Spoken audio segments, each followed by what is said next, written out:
Some women don't chase, and yet, they're never forgotten.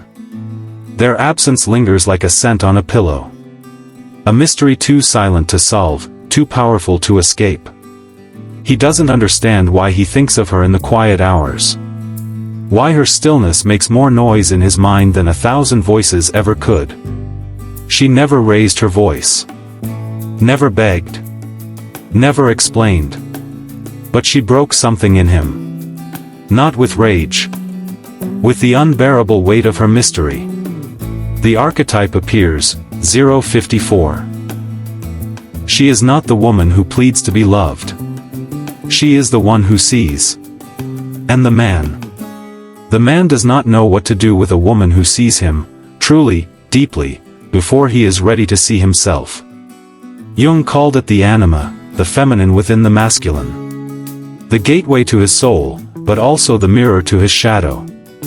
He projects onto her what he cannot hold in himself: desire, weakness, fear, longing. And when she remains unmoved by his performances, when she does not shrink, when she does not soften herself to make him feel large, his ego fractures. Quietly. In places no one else can see. Turning point 1, 215, he craves her, not because of what she gives, but because of what she withholds. Her mystery touches the wound he never speaks of. The mother who didn't nurture, the woman who left, the emptiness he buried under titles, muscles, or charm. She doesn't offer herself quickly. Not because she's cruel, but because she knows her value. And that, more than beauty, more than words, is what disarms him. Provocation, 310, you think you're being forgotten when you say nothing. You believe silence is weakness. That not explaining yourself means you're losing him. But the feminine never needs to shout. She does not chase energy that runs. She attracts by becoming rooted, not reactive. When you lean back, when you see him clearly and stay centered in your knowing, he feels it. Not with logic, but with instinct. Like the wolf who senses the moon before he sees it. He'll never say it aloud. But in his chest, 1,000 questions rise. Why didn't she need me to stay? Why do I feel smaller around her, yet more alive? Turning point 2, for 25, his mind scrambles to regain control. He tests. He disappears. He returns with breadcrumbs. But the mystery remains. She doesn't reward confusion with attention. She doesn't negotiate with half-love. And so, he's left alone with himself.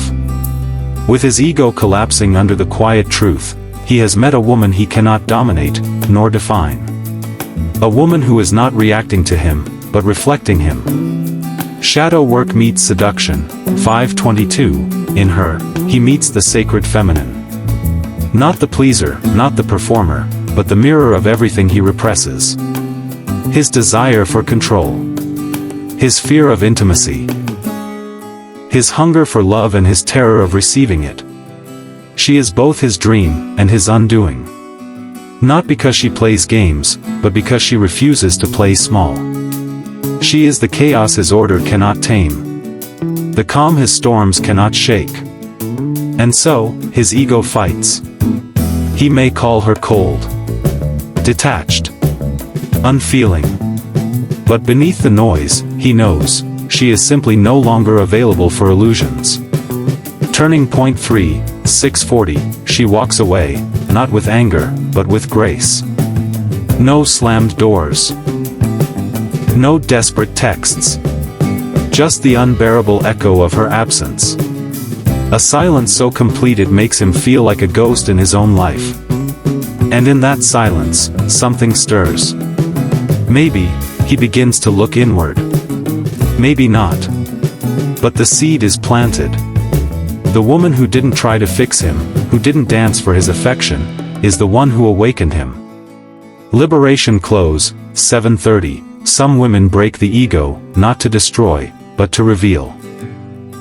And though he may never admit it, never send the message, never say the words, he will remember her. Not for her beauty, but for the mirror she held, and the silence she chose. Because the woman who walks away in silence isn't weak, she simply sees more. And she will never again shrink for a man who cannot see her back. Fade out, low ambient music, soft wind or heartbeat sound, text on screen, let them feel your absence. It speaks louder than begging ever will.